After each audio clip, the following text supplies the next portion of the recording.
Welcome back to the channel, everybody. This is chapter 2 of Nina and Amanda. This is the GXSimmer. I hope that you enjoyed the last episode, and if you like what you see today, please like, share, subscribe, click the notifications bell so you always know when we're coming out with new content. And let's now talk about chapter 2 of Nina and Amanda. So when we last left off, these two were exploring their relationship in secret because they don't want anybody to know what they're up to. They want to keep it quiet. They're afraid that if anyone finds out about them, they're going to get in trouble for it, basically. And they don't want to hurt feelings and they don't want to cause chaos. So here we are. It's been a couple of weeks, I'd say even maybe a month or two, since we last left off with them. And the summer is almost over. Fall is about to start.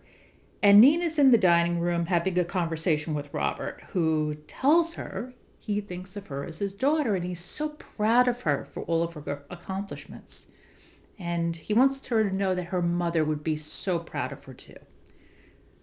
And that makes Nina overwhelmed with guilt about her relationship with Amanda. And the way that he's talking about her being part of the family and how the younger children look up to her like a sister, she's starting to think, Amanda is like my sister.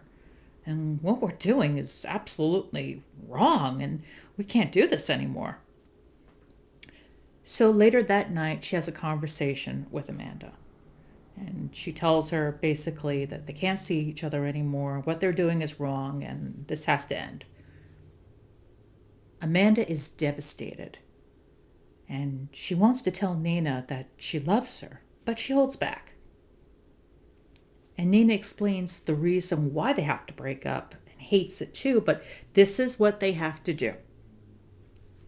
Amanda understands the logic, hating that this must end. So the two end their relationship and barely speak to one another while continuing to exist in the same household. Yeah, you could say that's a living hell, all right? So Nina basically goes through her first year of college. Amanda is working at the vet clinic as much as possible, spending as much time studying as possible, and she just wants to get away from Nina as much as possible. She's trying to stay away from her as much as she can. She's trying not to even see her. In fact, the family even remarks that it's like they come and they go. They never even see them in the same room together. So this makes everyone wonder if Amanda and Nina have grown apart as friends. So Noah understands why these two have grown apart as friends. They basically just act like they're non-existent in the same house. And it's making everyone suspicious about if they had a fight, if they just, who knows what's going on. So what's going to happen now is Nina's going into her second year of college, and Amanda's going into her fourth, because Amanda basically has doubled up sometimes, and she's done it so that she could graduate at 19. And this is also being done so she doesn't have to be around Nina. Both of them want to be busy. They can't take a chance of the summer sun making them crazy for each other again. Those memories of the year before still linger, and it hurts them both. Now, the coursework for college is really tough, and it keeps them both occupied while carrying a lot of classes to complete the semester and get their credits towards the degree. And Amanda is just diving into her studies, full steam ahead, not thinking about anything else, just doing her training at the vet clinic as a tech. But she's finding that she's got an itch that needs to be scratched. And, there's no saying, once you get it, it's like candy. You got to have it again and again. So she hangs out with friends in her free time, and she has a few flings with fellow students, like a guy named Eric and also a guy named Kyle Carlson. But Eric doesn't last long because he tries to be her boyfriend, and Amanda just doesn't want that. She's more interested in just, fun, basically. But Kyle's different. Kyle is a little more perceptive. Kyle understands that Amanda loves someone else, but that she's only interested in being a woohoo partner. And he agrees and basically scratches the itch that Amanda can't reach. And they have this intense relationship based only on woohoo. And they're both fine by it because Amanda understands that Kyle wants to travel the world without attachments, and Amanda only needs to satisfy her urges in between studies. It works out. And it's all physical. Also, it gives Amanda a quick date when she needs one. When she's in a flirty mood, she calls Kyle. It's a typical booty call. He tells her to come over. No need for romance. They just get naked and get busy. It's uncomplicated and easy. And because Amanda is so easygoing, Kyle doesn't find the need to date. He's got guaranteed woohoo anytime he wants it, and the same is true for her. In fact, you may find it strange that Amanda's with a guy when she was just with a girl, but Amanda basically jokes with Kyle that she's a switch hitter and can go either way. Still, there is a reason for it. The only woman she's ever been with is Nina, and may want to keep it that way. Not because she doesn't desire women, because she does, but because she wants Nina to be her only woman. Men are attractive too, and Kyle is easy. It works. Plus, she does like woohoo with men. But she doesn't want to be in love either. She's still in love with Nina and can't let go. She wishes she could, but she's just unable to. So for now, a physical relationship is what she needs, and it works. So now it's around the fall, and Nina has been at college for 2 years at Brightchester for language and literature on a distinguished degree. And in that time, she has not dated anyone. Her heart aches for Amanda. She hasn't been with anyone but her, and she's the only person she loves and desires. Amanda, meanwhile, is quite the opposite, running around clubs with Kyle and having fun and doing what the typical college student does on their days off when she's not working her butt off or studying like crazy or having to prepare for term papers and presentations. And Nina makes a few friends at school throughout the year, and one of them coaxes her out to a local club. And it's at that club that Nina sees Amanda with Kyle. They're kissing passionately in the corner, grinding on each other. And she becomes furious. She storms out of the club. Amanda sees her leaving and follows her home. Nina's friends aren't sure what the hell just happened and have no idea what got her so mad. They try to follow her, but she just, she says, I gotta go. I'm leaving. And she goes home. But Amanda's followed her home. And when she sees Amanda at home, they're in the dining room, and Nina reacts with intense jealousy, and Amanda can't believe it. She's mad at her for having a life. Really, hypocrite. It's then when she sees Nina get mad at her and storm up the stairs to her room and slam the door. While she's in that dining room looking up at the stairs, that she realizes Nina still loves her. And Amanda knows she can't live without her despite what people think. So what do they do? What can they do? So again, they're working hard throughout the year. Amanda's trying to talk to Nina. Nina's ditching Amanda every chance she gets. It's almost impossible to nail her down for a conversation. Meanwhile, Amanda's made the decision to tell Kyle she can't do this any longer. Kyle's cool with it. He understands, and he knows he and Amanda are just woohoo partners anyway, and he tells her he's always around if she needs him, and they part as friends, and every time she goes to try to talk to Nina, Nina finds a way not to be around. Talk about frustrating. And this goes on for about 1.5 years. Every time she tries to talk to her, Nina runs away from her. Every time she's trying to, nail her down for a minute or two. Nina disappears. So when Nina's fourth and final year at Brightchester is starting, she makes the decision that she's going to move back to her home in Henford after she graduates. She can't be here any longer. Her heart yearns for Amanda, and knowing she can't be with her kills her. The relationship was doomed from the start. She should never have allowed it. She decides that she would start over by going back to her family home and never coming back here again. But the day before her graduation, at 9 minutes before midnight, there's a knock on her bedroom door. Nina answers the door and sees Amanda. Nina recognizes the look. It's the same one Amanda had the night she told her about how she felt about her and when they woohooed for the first time.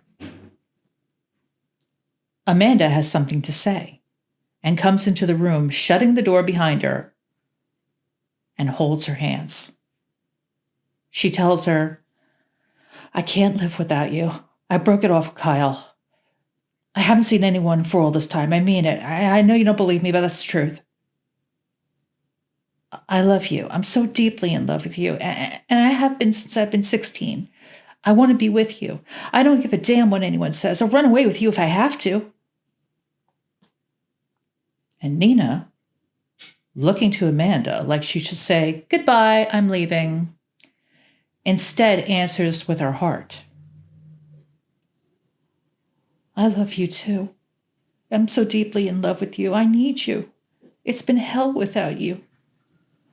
I want to be with you too, Amanda." So they have a long and passionate kiss, and they woohoo in Nina's bed.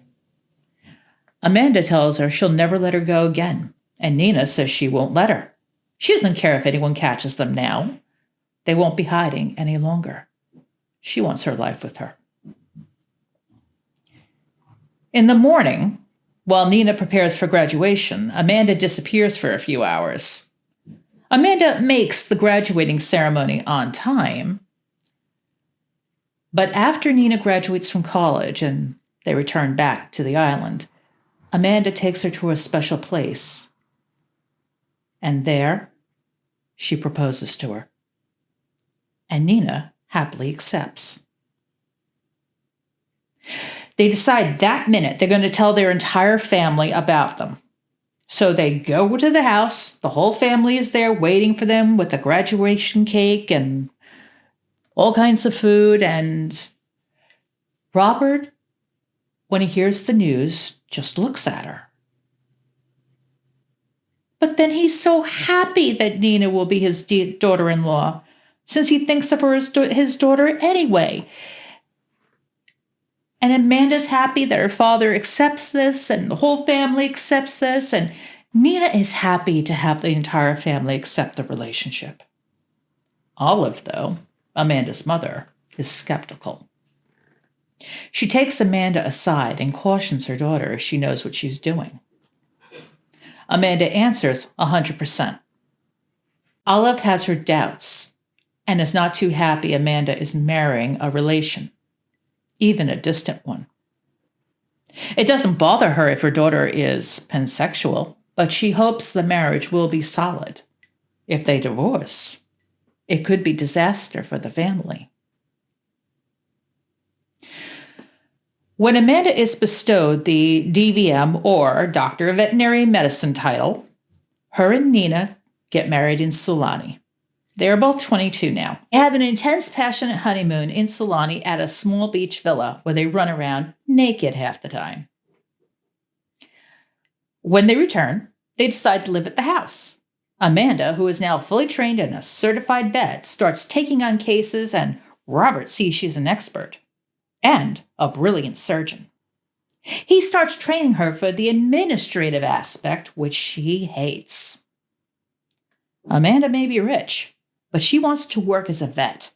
Her family's celebrity status is also taking a toll on her, as she feels she's being eclipsed by it, and it intensifies her fear of the water and drowning. Many years ago, when she went to Sulani on a family trip, her grandpa, let her wade in the ocean. She was just a little thing. She was a little toddler. And a rogue wave came by and washed over her. At the same time, one of the paparazzi got on the beach and snapped the photo. Ever since then, Amanda has been deathly afraid of the water. And even though they live on an island surrounded by it, she's not particularly happy about it. She never goes to the beach, really, and if she does, she tries to stay further enough away where the waves will not go anywhere near her. And when it comes to the fame, it really makes her feel like she is drowning. It's almost suffocating. She wants to be her own person, stand on her own 2 feet, and use her own skills to get her by in life. She doesn't want to rely on all of her family's money and influence. Nina, meanwhile, is writing like crazy. She loves to write.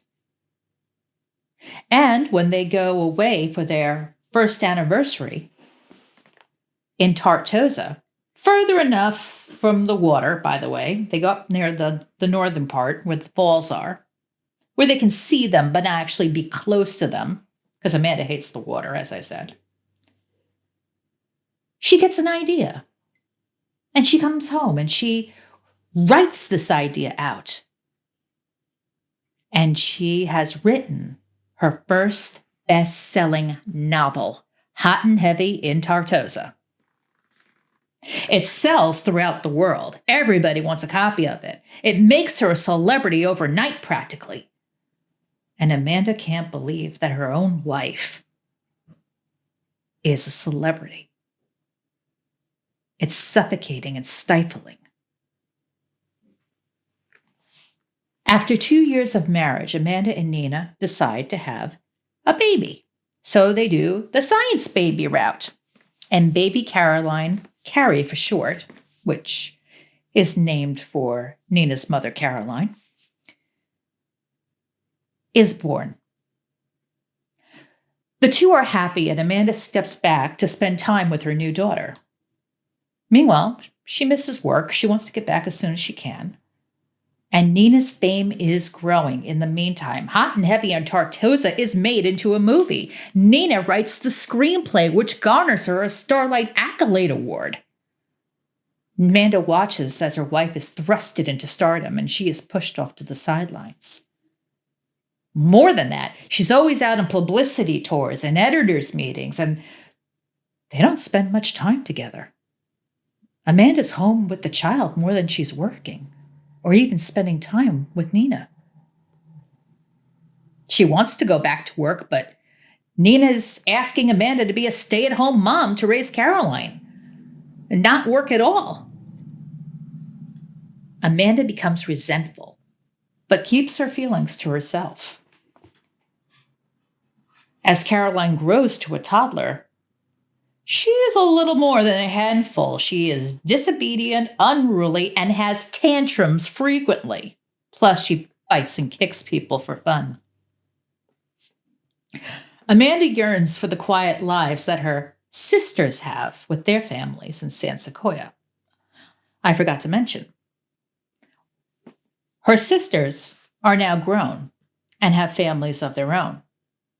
Her sister Jada married her high school sweetheart. His name is Jonah. They had a little girl named Jane. So, yeah, figure that one out. Jada, Jonah, and Jane, all in the same household. Her other sister, Leah, became a computer programmer.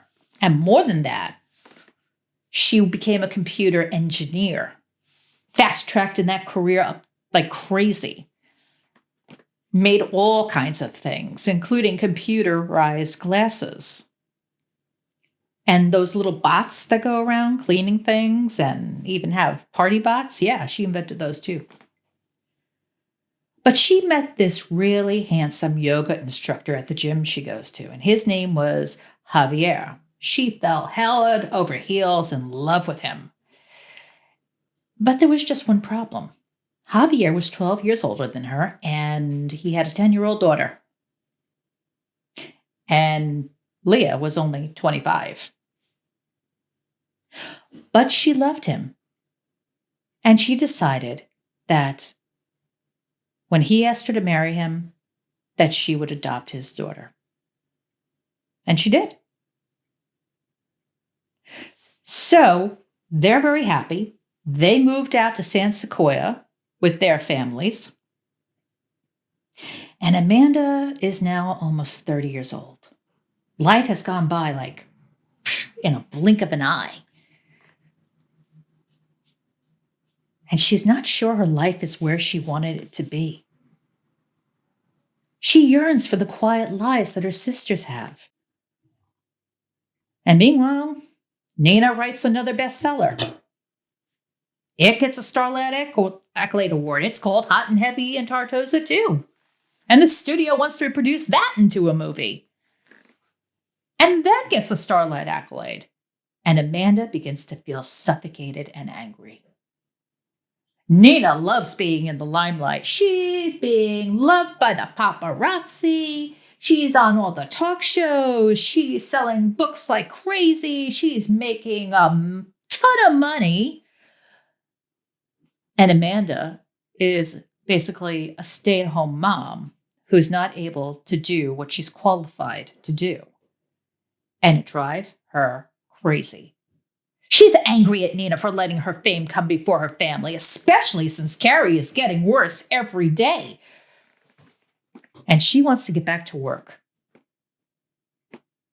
So when their daughter is 2, after being married for now 4 years,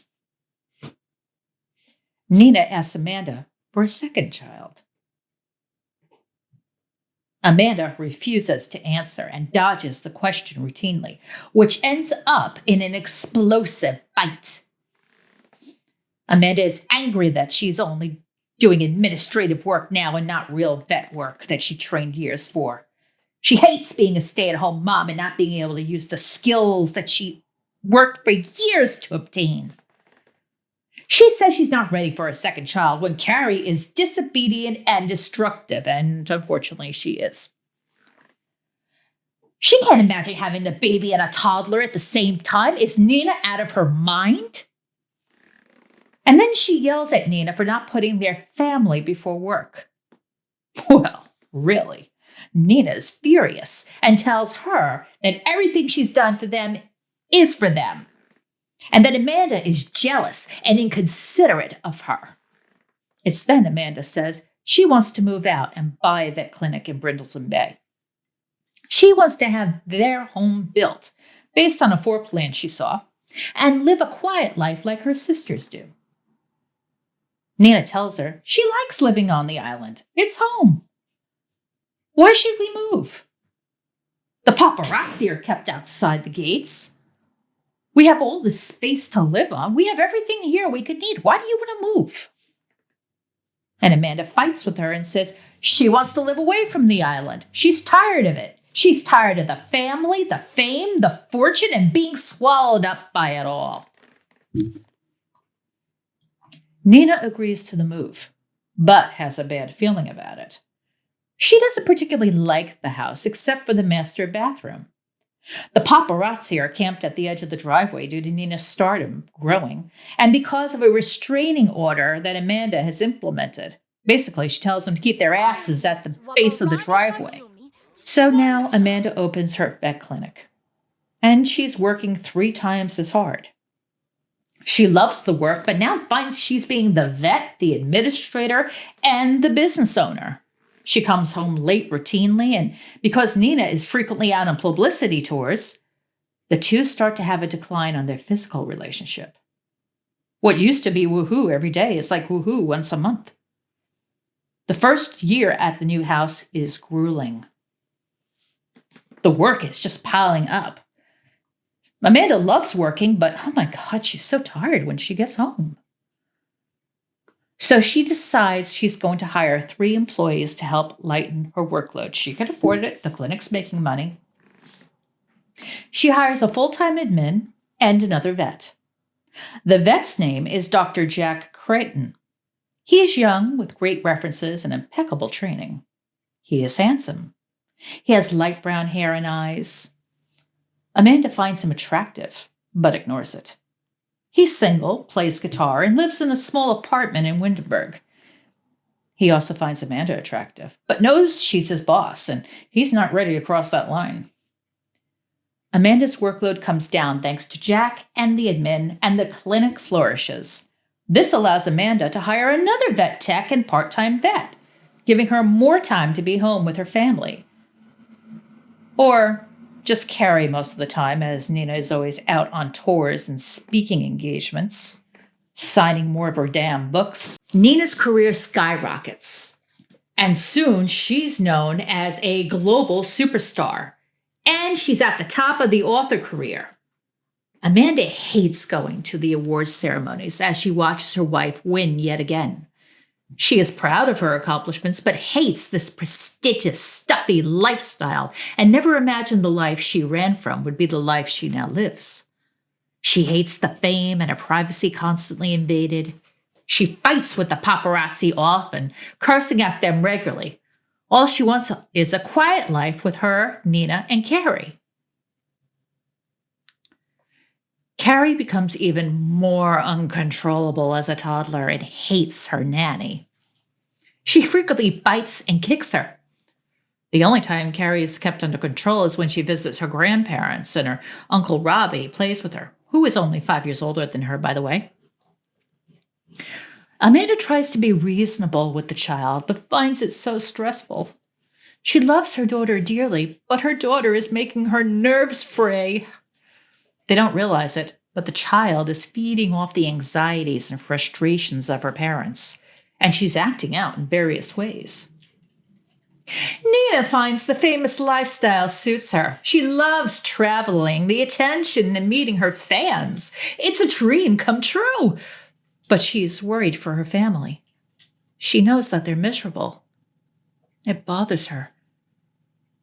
Amanda and Jack, meanwhile, have a great working relationship. Sometimes they mildly flirt or joke, and Amanda likes how he makes her feel.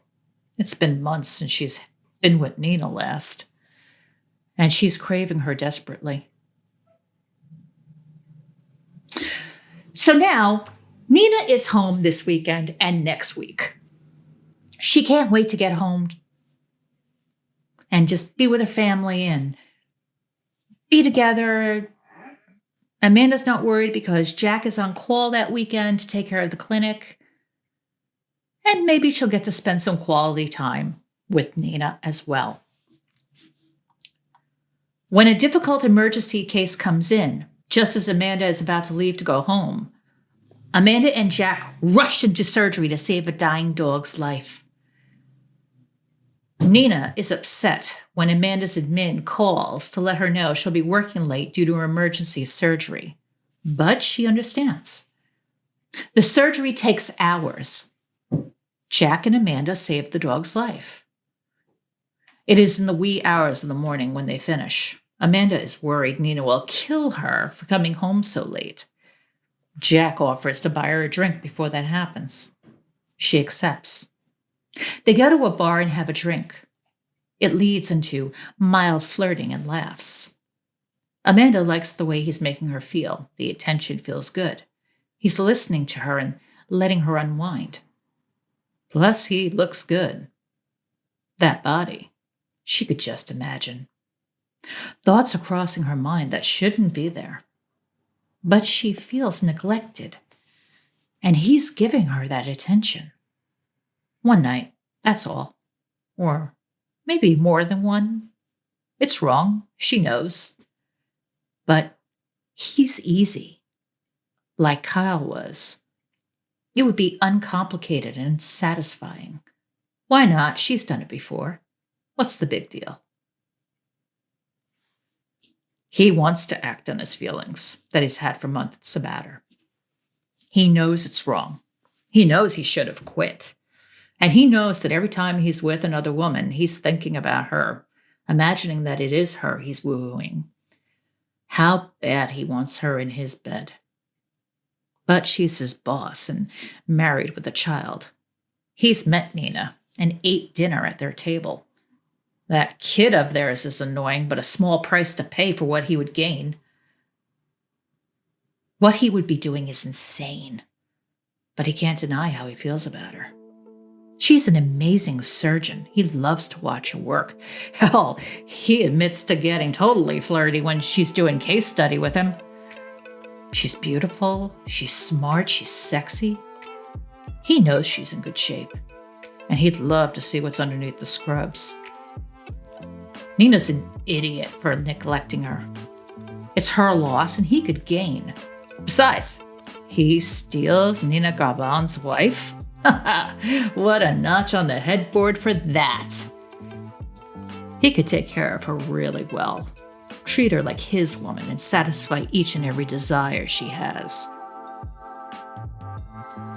So when they walk out of the bar, the two kiss, and Amanda asks, "How far is your apartment from here?" That's where we're going to leave off today. And if you like what you've heard so far, please like, share, subscribe, click the notification bell, and let me know if you like the story and if you want to see more. I thank you for listening today. If you haven't seen any of my other videos, check them out. Links at the end of the description. And also check out my other book, Potholes. It is of my creation, original content. I narrated it myself. I wrote it myself. I hope you enjoy it. Until next time, I'll see you in Chapter 3 of Nina and Amanda. Thank you for watching. Thank you for subscribing. Have a wonderful day.